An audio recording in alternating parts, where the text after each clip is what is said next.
ಸಮುದಾಯ ಬಾನುಲಿ ರೇಡಿಯೋ ಮಣಿಪಾಲದ ಕೇಳುಗ ಮಿತ್ರರೇ, ಕನ್ನಡ ಸಾಹಿತ್ಯ ಪರಿಷತ್ ಉಡುಪಿ ಜಿಲ್ಲೆ ಹಾಗೂ ಉಡುಪಿ ತಾಲೂಕು ಘಟಕದ ಸಹಯೋಗದಲ್ಲಿ ರೇಡಿಯೋ ಮಣಿಪಾಲ ಸಮುದಾಯ ಬಾನುಲಿ ಅರ್ಪಿಸುತ್ತಿದೆ ಕಥೆ ಕೇಳೋಣ ಸರಣಿ ಕಾರ್ಯಕ್ರಮ.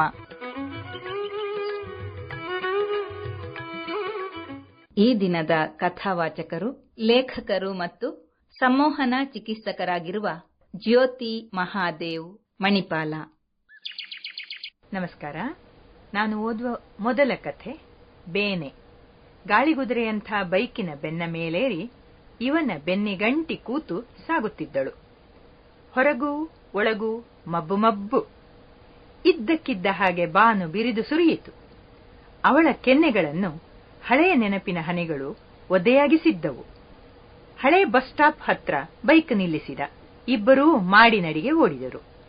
ಅಲ್ಲೊಂದು ಮೂಲೆಯ ಮಬ್ಬಿನಲ್ಲಿ ಮುದ್ದೆಯಾಗಿ ನಡುಗುತ್ತಾ ಒದ್ದೆಗೆನ್ನೆಗಳ ಅವನೂ ನಿಂತಿದ್ದ, ಒಂದೇ ನೆನಪಿನ ಸರದಾರನಾಗಿ.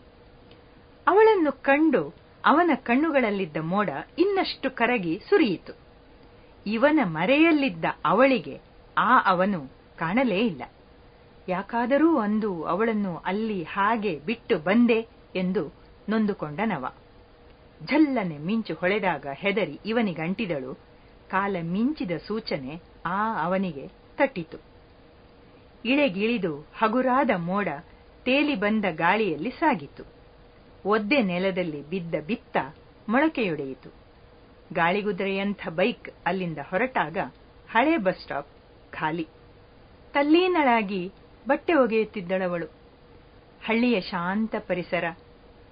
ಹಸುರಿನೊಳಗಿನ ಹೊಳೆ ಎಲೆಗಳ ನಡುವೆ ಬಟ್ಟೆಯ ಎಳೆ ಎಳೆ ಜಾಲಾಡುವಾಗ ಸೋಪಿನ ನೊರೆ ನೊರೆ ಜಾರುಗುಳ್ಳೆಗಳ ಜೊತೆಗೆ ಸುರುಳಿ ಬಿಚ್ಚಿಕೊಳ್ಳುತ್ತಾ ಹರಡಿಕೊಳ್ಳುತ್ತಾ ನೆನಪಿನ ಅಲೆಗಳೂ ಜಾರಿ ಸೇರಿಕೊಂಡದ್ದು ಅವಳಿಗೆ ಅರಿವಾಗಲೇ ಇಲ್ಲ. ಮುಗ್ಧತೆಯ ಪದರದೊಳಗೆ ಎಲ್ಲವೂ ಸುಭದ್ರವೆಂಬ ಭರವಸೆ ಅವಳದು. ಮನಸ್ಸಿನ ಖಾನೆಯೊಳಗೆ ಸೇರಿಕೊಂಡಿದ್ದ ನೆನಪಿನ ಎಳೆಗಳನ್ನು ಹೊಳೆಯಲ್ಲಿ ಜಾಲಾಡಿ ಕೊಳೆ ಕಳೆದು ಬಟ್ಟೆಯ ಜೊತೆಗೆ ಹರವಿದಳು. ಈಗ ಅವನಿಗೆ ಅವಳರಿಯದ ಬೇನೆ, ಡಿಮೆನ್ಷಿಯಾ. ಅವನ ನೆನಪಿನ ಖಾನೆಗಳು ಖಾಲಿ ಖಾಲಿ. ಎರಡನೇ ಕಥೆ ಬಿಡುಗಡೆ. ರಾಜಾ. ಜಯರಾಮನ ಕರೆಗೆ ಓಡಿ ಬಂದಳು ರಾಜಶ್ರೀ. 42 ವರ್ಷಗಳ ಒಡನಾಟ ಬಿಟ್ಟೀತೆ. ಏನು ಬೇಕು ದೊರೆ? ಸ್ವಲ್ಪ ನೀರು. ಸ್ವರ ಉಡುಗುತ್ತಿತ್ತು. ಮಗ ಬೇಗ ಬರಬಾರದೆ? ಬರಬೇಕಾಗಿತ್ತು ಈ ಹೊತ್ತಿಗೆ. ಫ್ಲೈಟ್ ಲೇಟೋ ಏನೋ. ಹಂಬಲಿಸುತ್ತಲೇ ಜಯರಾಮನ ಒಣಗುತ್ತಿದ್ದ ತುಟಿಗಳ ನಡುವೆ ಒಂದೆರಡು ಗುಟುಕು ಎಳನೀರು ಹನಿಸಿದಳು. ನಿಧಾನವಾಗಿ ಸವಿದ. ಅಷ್ಟಕ್ಕೆ ಸುಸ್ತಾಗಿ ಹಾಗೆ ದಿಂಬಿಗೆ ಒರಗಿದ. ಕರಗುತ್ತಿದ್ದ ಅವನ ಒಡಲೆಲ್ಲ ಬಗೆದು ನೋಡಿದರೆ ಏನಿದ್ದಿತ್ತು ಒಳಗೆ? ಗೆದ್ದಲು ತಿಂದ ಮರದ ಹಾಗಿರಬಹುದಾ? ರಾಜಶ್ರೀ ಮುಂದೆ ಯೋಚಿಸದೆ ಅಡುಗೆ ಕೆಲಸ ಮುಗಿಸಲು ಹೋದಳು. ಯೋಚನೆಗಳು ಬೆನ್ನು ಬಿಡವು.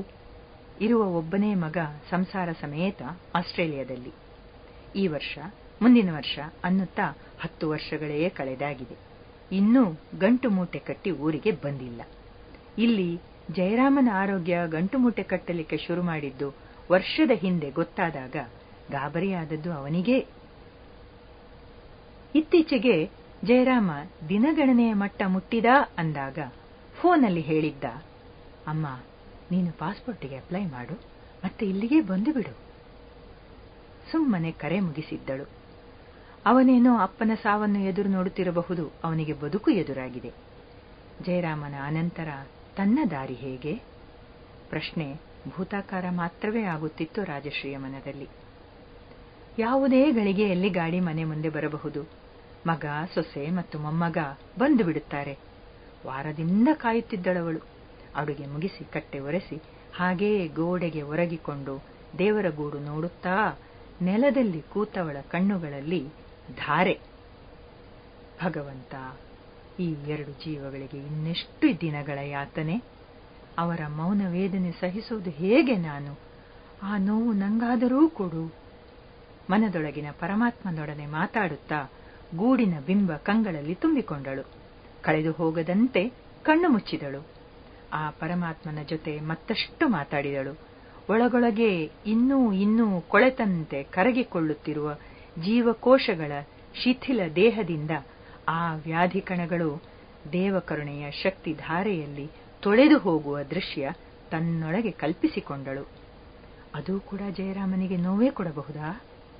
ಅವಳಲ್ಲಿ ಉತ್ತರವಿರಲಿಲ್ಲ. ಬಿಡುಗಡೆ ಕೊಡು ದೇವಾ, ನೋವಿನಿಂದ ಬಿಡುಗಡೆ ಕೊಡು, ಕಂಗೆಟ್ಟು ಮೊರೆ ಇಟ್ಟಳು. ಗೇಟ್ ತೆರೆದು ಗಾಡಿ ಒಳ ಬಂದು ಬಾಗಿಲುಗಳ ಸದ್ದಾಗಿ ಚಪ್ಪಲಿಗಾಲುಗಳು ಮೆಟ್ಟಲೇರಿ ಮುಂಬಾಗಿಲು ದೂಡಿಕೊಂಡು ಒಳಬಂದ ದನಿಗಳಿಗೆ ಪ್ರತಿಯಾಗಿ ಜಯರಾಮ ಇಷ್ಟು ಉತ್ಸಾಹ ಕೂಡಿಸಿಕೊಂಡು ಕೂಗಿ ಕರೆದ, ರಾಜಾ ಬಾ, ಮಕ್ಕಳು ಬಂದ್ರು ನೋಡು ರಾಜಾ. ಒಳಮನೆಯಿಂದ ಯಾವುದೇ ಸದ್ದು ಕೇಳಿಬರಲಿಲ್ಲ. ಮುಂದಿನ ಕಥೆ ಗುರುತು. ಎಷ್ಟೋ ದಿನಗಳಿಂದ, ದಿನವೇನು ವಾರಗಳೇ ಆದವು, ಇದ್ದೊಬ್ಬ ಮಗನು ಎಲ್ಲೋ ಕಳೆದು ಹೋಗಿದ್ದಾನೆ. ಫೋನಾಗಲಿ ಪತ್ರವಾಗಲಿ ಇಲ್ಲ. ಬೇರಾವುದೇ ಸಂವಹನ ಇಲ್ಲದ ಹಳ್ಳಿ ನಮ್ಮದು. ಎಲ್ಲ ಬಗೆಯ ಜನರೂ ಬಾಳಿ ಬದುಕುತ್ತಿರುವ ಹಳ್ಳಿ. ಮಗ ಯಾಕೆ ಎತ್ತ ಹೇಗೆ ಹೊರಟು ಹೋದನೆಂದು ಅರಿಯದ ನಾವಿಬ್ಬರು ಬರಿಯ ಗೊಂದಲದ ಕಾಡೊಳಗೆ ಮೋಡವಾಗಿದ್ದೇವೆ. ಇವಳಿಗೂ ಕಣ್ಣೀರು ಬತ್ತಿ ಹೋಗಿದೆ. ಮುಂದಿನ ದಾರಿಯೆಲ್ಲ ಮಬ್ಬು. ಹೊಟ್ಟೆ ಬಟ್ಟೆಗಳ ಪರಿವೆ ಇಲ್ಲದ ಪರಿಸ್ಥಿತಿ ಬರದಿರಲಿ ಎಂಬುದೊಂದೇ ದಿನನಿತ್ಯದ ಪ್ರಾರ್ಥನೆಯಾಗುಳಿದಿದೆ. ಕಾಲಕ್ಕೆ ಕರುಣೆಯಿಲ್ಲ, ಸಾಗುತ್ತಲೇ ಇದೆ. ನಾವು ಜೊತೆಯಲ್ಲಿ ಕುಂಟುತ್ತಿದ್ದೇವೆ. 16 ಕಿಲೋಮೀಟರ್ ದೂರದ ಪೇಟೆಯಿಂದ ಪೊಲೀಸ್ ಪೇದೆಯೊಬ್ಬ ಸೈಕಲ್ ಮೆಟ್ಟಿಕೊಂಡು ನಮ್ಮ ಅಂಗಳದಲ್ಲಿ ಇಳಿದಾಗ ಎದೆ ಯಾಕೆ ಒಡೆಯಲಿಲ್ಲವೋ. ಮಾನವೀಯವಾಗಿ ಅವನಿಗೆ ಬೆಲ್ಲ ನೀರು ಒದಗಿಸಿ ಉಪ್ಪು ಮೆಣಸು ಇಂಗು ಬೆರೆಸಿದ ಮಜ್ಜಿಗೆ ಕುಡಿಸಿದೆವು. ಕೆಲ ಕ್ಷಣ ತಣ್ಣಗೆ ಕುಳಿತವನು ಸೈಕಲ್ಲೇರಿ ಬರುವಾಗ ಎಲ್ಲಿಯೋ ಕಳೆದುಕೊಂಡಿದ್ದ ಉಸಿರನ್ನು ಮತ್ತೆ ಹಳ್ಳಿಗಾಳಿಯಲ್ಲಿ ಕಂಡುಕೊಂಡ. ಮೆಲ್ಲನೆ ಸ್ವರವೆತ್ತಿದ, ಪೇಟೆಯ ಪೊಲೀಸ್ ಸ್ಟೇಷನ್ ವ್ಯಾಪ್ತಿಯಲ್ಲಿ ಒಂದು ಅನಾಮಿಕ ಹೆಣ ಸಿಕ್ಕಿದೆ. ನಿಮ್ಮ ಮಗ ಕಳೆದು ಹೋಗಿರುವ ಬಗ್ಗೆ ದೂರು ದಾಖಲಾಗಿದೆಯಲ್ಲ, ಅದಕ್ಕೆ ಇದನ್ನು ತಿಳಿಸಿ ಹೋಗೋಣ ಅಂತ ಬಂದೆ. ಇಂದು ನನಗೆ ರಜೆ. ಸಾಹೇಬರು ತಿಳಿಸೋದಕ್ಕೆ ಹೇಳಿದಾಗ ಬೇರೆ ಯಾರೂ ಇಷ್ಟು ದೂರ ಬರೋದಿಕ್ಕೆ ಒಪ್ಪಿಕೊಳ್ಳಲಿಲ್ಲ. ನೀವು ಈಗಲೇ ಹೊರಡೋದಾದ್ರೆ ನನ್ನ ಸೈಕಲ್ಲಲ್ಲೇ ಕರೆದುಕೊಂಡು ಹೋಗುತ್ತೇನೆ. ಬರುತ್ತೀರಾ ಎನ್ನುವಂತೆ ನನ್ನ ಮುಖ ನೋಡಿದ. ನಾನು ಇವಳ ಮುಖ. ಕ್ಷಣಗಳು ಸಾಯುತ್ತಿದ್ದವು. ಅಂಗಳದ ತೆಂಗಿನ ತುದಿಯಲ್ಲಿ ಕಾಗೆಯೊಂದು ಚೀರಿತು. ಬರುತ್ತೇನೆ ಎಂದೆ. ಬಟ್ಟೆ ಬದಲಿಸಲು ಒಳಗೆ ನಡೆದೆ. ಇವಳು ದಿಕ್ಕುಗಳ ನಡುವೆಯೇ ತೊದಲುತ್ತಿದ್ದಳು. ಎಷ್ಟು ದಿನ ಆಯಿತು ಸಿಕ್ಕಿ? ನಿನ್ನೆಯಷ್ಟೇ ಸಿಕ್ಕಿದ್ದಮ್ಮ. ಸಂಜೆ 4ರ ಹೊತ್ತಿಗೆ ಕೋಟೆಕಣಿಯಲ್ಲಿ ಪೊದರಿನೊಳಗಿತ್ತು. ಮೊನ್ನೆ ನಮ್ಮಲ್ಲಿ ಕೋಮುಗಲಭೆ ಆಗಿತ್ತು. ಅಲ್ಲಿ ಕೆಲವರನ್ನು ಅರೆಸ್ಟ್ ಮಾಡಿದ್ದೇವೆ. ಇವ ನಮ್ಮೂರಿನ ಹುಡುಗನಲ್ಲ ಅಂತ ಕಂಡಿತು. ಕೋಮುಗಲಭೆಯಲ್ಲಿ ಶಾಮೀಲಾದ ಯಾರಿಗೂ ಪರಿಚಯ ಇಲ್ಲದ ಹುಡುಗ. ಹಾಗಾಗಿ ಇಲ್ಲಿ ಬಂದೆ. ಎಷ್ಟು ವಯಸ್ಸಿದ್ದೀತು ಅವನದು? ನಮ್ಮವನಲ್ಲ ಎನ್ನುವ ಸುಳಿವು ಹುಡುಕಲು ಹೊರಟ ಹಾಗಿತ್ತು ಅವಳ ಪ್ರಶ್ನೆ. ಸುಮಾರು 25-28 ಇರಬಹುದಮ್ಮ. ಅವನೇ ಏನು? ಎದೆ ನಿಲ್ಲದು, ಮೌನ ಮಾತ್ರ ಸ್ಥಾಯಿ. ಸೈಕಲ್ಲೇರಿ ಹೊರಟೆವು. ಸ್ವಲ್ಪ ದೂರ ನಾನು ಹಿಂದೆ, ಮತ್ತೆ ಸ್ವಲ್ಪ ದೂರ ಅವನು. 16 ಕಿಲೋಮೀಟರ್ ಸೈಕಲ್ ಸವಾರಿ, ಅದು ಡಬಲ್ ರೈಡ್, ಜೊತೆಗೆ ಕುಸಿಯುವ ಹೃದಯ. ಬಹುತೇಕ ದಾರಿ ಸ್ಮಶಾನ ಮೌನ. ಇಬ್ಬರಲ್ಲೂ ಮಾತು ಕಡಿತಗೊಳಿಸುವ ಉದ್ವೇಗ. ಪೇಟೆಯ ಸಾರ್ವಜನಿಕ ಆಸ್ಪತ್ರೆಯ ಶೈತ್ಯಾಗಾರದ ಬಾಗಿಲೆದುರು ಬಂದಾಗ ಆತ ಮಾತೆತ್ತಿದ, ಸ್ವಾಮಿ, ಕೊಂಚ ದೃಢವಾಗಿರಿ, ನಿಗಾ ಇಟ್ಟು ನೋಡಿ. ಗುರುತು ಸಿಕ್ಕೋದು ಸ್ವಲ್ಪ ಕಷ್ಟ. ಕಾಗೆ ನಾಯಿಗಳು ಬಾಯಿ ಹಾಕಿವೆ. ಕಾಲುಗಳು ನನ್ನನ್ನು ಎತ್ತಿ ಹಿಡಿಯುತ್ತಿಲ್ಲ. ಕೈಗೆ ಗೋಡೆ ಸಿಕ್ಕಿತು. ಇವರೆಯಾ? ಗಡಸು ಸ್ವರಕ್ಕೆ ಕಣ್ಣು ತೆರೆಯಲೇಬೇಕಾಯಿತು. ವೈದ್ಯರ ಜೊತೆಗೆ ಪೊಲೀಸ್ ಇನ್ಸ್ಪೆಕ್ಟರ್. ಪೇದೆ ಹೌದೆಂದಿರಬೇಕು. ಬಾಗಿಲು ತೆರೆಯಿತು. ಒಳಗೆ ಒಂದೇ ಒಂದು ಟೇಬಲ್, ಅದರ ಮೇಲೆ ಬಿಳಿ ಹೊದಿಕೆ ಹೊದ್ದ ಮುದ್ದೆ. ಇನ್ಸ್ಪೆಕ್ಟರ್ ಮುಂದೆ ಹೋಗಿ ಮುಖದ ಬಟ್ಟೆ ಸರಿಸಿದರು. ಮತ್ತೆ ನನ್ನ ಕಾಲುಗಳ ಮುಷ್ಕರ, ಕಣ್ಣುಗಳ ಕಾತರ ಅವಕ್ಕೇನು ಗೊತ್ತು. ಪಾದಗಳು ನೆಲ ಬಿಡಲಾರವು. ಅವುಗಳನ್ನು ಎಳೆಯುತ್ತಾ ಟೇಬಲ್ ಬಳಿ ಸಾಗಿದೆ. ಕುಂಟು ನಾಯಿ ಜೀವದಾಸೆಯಿಂದ ಮಾಂಸ ತುಂಡಿನ ಕಡೆ ಎಳೆದಾಡುವಂತೆ ಅನಿಸಿತ್ತು ಆ ಕ್ಷಣ. ಜೀವದಾಸೆಯೇ. ಇವನು ನನ್ನ ಕುಡಿಯಾಗಿಲ್ಲದಿರಲಿ. ಜೊತೆಗೆ ಇನ್ನೊಂದು ಯೋಚನೆ, ನನ್ನದಲ್ಲದಿದ್ದರೂ ಯಾರೋ ಒಬ್ಬ ತಂದೆಯ ಮಗ, ಯಾವುದೋ ಅಮ್ಮನ ಜೀವ. ಅಯ್ಯೋ ದೇವರೇ. ತೆರೆದು ಬಿದ್ದ ಮುಖದಲ್ಲಿ ಗುರುತು ಹಿಡಿಯುವ ಯಾವುದೇ ಅಂಶಗಳು ಸ್ವಸ್ಥಾನದಲ್ಲಿ ಇರಲಿಲ್ಲ. ಕಣ್ಣು, ಮೂಗು, ಬಾಯಿ, ಕೆನ್ನೆ, ಪ್ರಜ್ಞಾಪೂರ್ವಕ ಎಲ್ಲವನ್ನೂ ಸೂಕ್ಷ್ಮವಾಗಿ ಗಮನಿಸಲೇಬೇಕಾಗಿತ್ತು. ಮತ್ತೆ ಊರಿಗೆ ಹಿಂದಿರುಗಿ ಅವಳಿಗೆ ಉತ್ತರಿಸಬೇಕಾಗಿತ್ತು. ಕುತ್ತಿಗೆ, ಹಣೆ, ಎಲ್ಲೆಲ್ಲೂ ಅವನ ಸುಳಿವಿಲ್ಲ.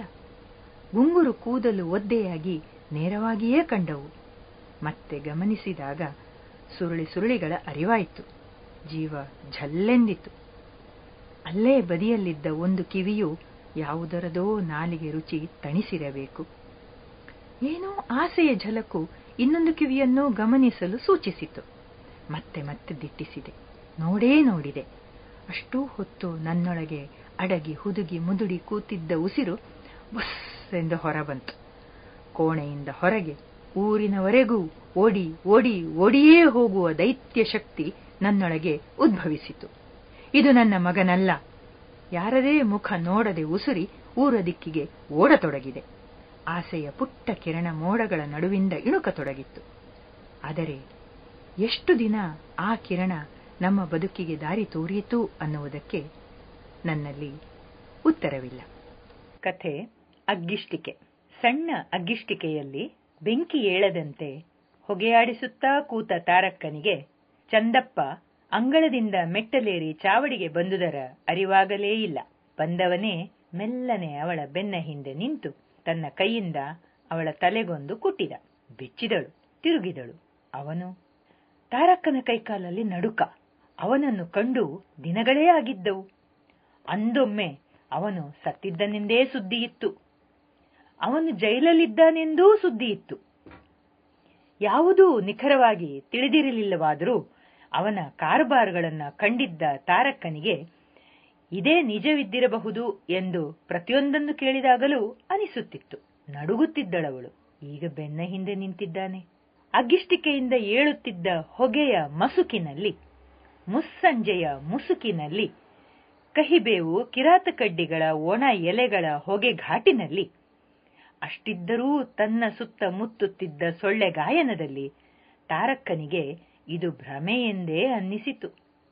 ಮುಖ ತೊಳೆದು ಬರುವೆನೆಂದು ಎದ್ದವಳನ್ನು ಚಂದಪ್ಪ ತಡೆಯಲಿಲ್ಲ. ತನಗಾಗಿಯೇ ಎದ್ದಳೆಂದು ಅಷ್ಟುದ್ದದ ನಗು ಹರಡಿಕೊಂಡ ಹುರಿ ಮೀಸೆಯ ಆಚೀಚೆಗಳಲ್ಲಿ ಪಡಸಾಲೆಯೇ ಬೆಳಗಿತು.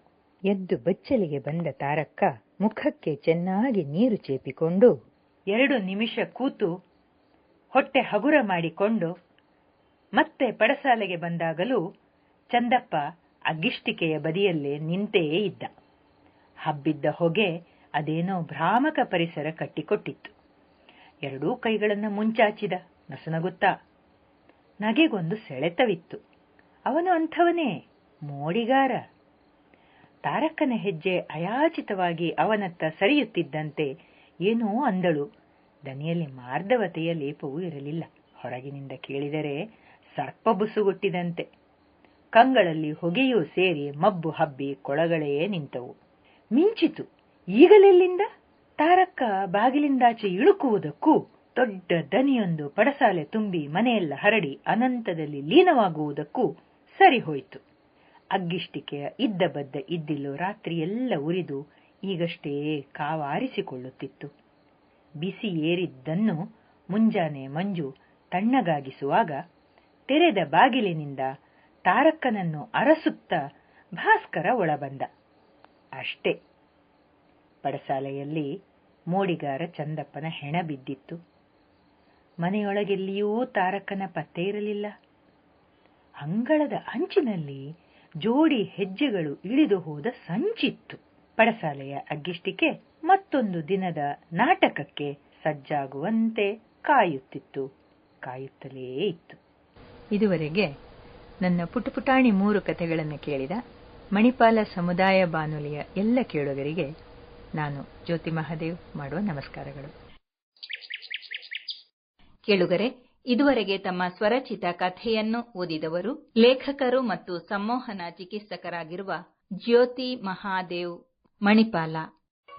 ಕನ್ನಡ ಸಾಹಿತ್ಯ ಪರಿಷತ್ ಉಡುಪಿ ಜಿಲ್ಲೆ ಹಾಗೂ ಉಡುಪಿ ತಾಲೂಕು ಘಟಕದ ಸಹಯೋಗದಲ್ಲಿ ರೇಡಿಯೋ ಮಣಿಪಾಲ ಅರ್ಪಿಸುತ್ತಿರುವ ಕಥೆ ಕೇಳೋಣ ಸರಣಿ ಕಾರ್ಯಕ್ರಮ ಇಲ್ಲಿಗೆ ಮುಕ್ತಾಯವಾಯಿತು. ಮುಂದಿನ ಕಥೆ ಕೇಳಲು ಮತ್ತೆ ಭೇಟಿಯಾಗೋಣ.